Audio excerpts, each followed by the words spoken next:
Hello, my name's Devin Gregory, and I'm going to be talking about the start to stop of wildfires.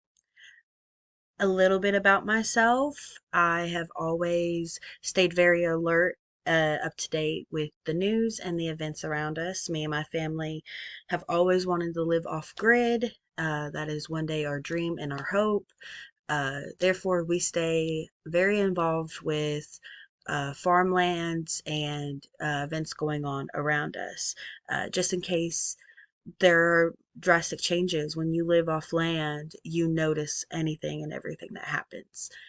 You think of California and the wildfires, and you just think it's that area. You think of New Orleans and their droughts, and you just think, oh, that's just that place.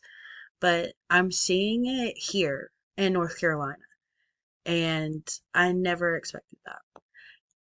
This is where the rabbit hole of research and investigation began. I thought to myself, why is this devastation happening? What did I miss? How have we gotten to this point?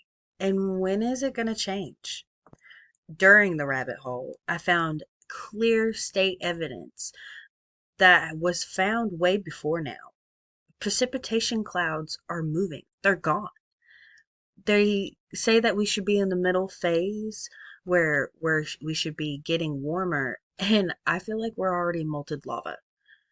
There are architects that have outstanding evidence about how there's better quality material out there that won't be feeding the climate change, and they're low carbon burning designs. There's also statements saying that there are fires that we didn't even expect to see until 2080. Doesn't that kind of make you wonder what's going on? Nine times out of 10, it's the human who sets these fires. It's our fault. There is clearly e- evidence stating that it's our fault. Our world is becoming this truck stop sushi option for survival, where you know you shouldn't do it, but you do it anyways out of laziness and thinking it's luxury. I thought that $5 for milk at the price right now was a hot mess. Things are getting pretty spicy, and I'm not talking Texas Pete.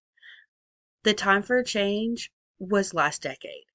We need to figure out how we're going to change and adapt for the world to survive.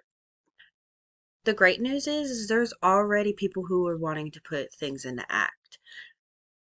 Prescribed fires are already in place, restrictions around good vegetation as well, with fire bans.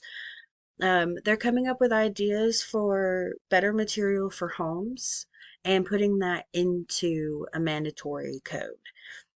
So hopefully, people will come around and realize that our land is just as important as our couch cushions.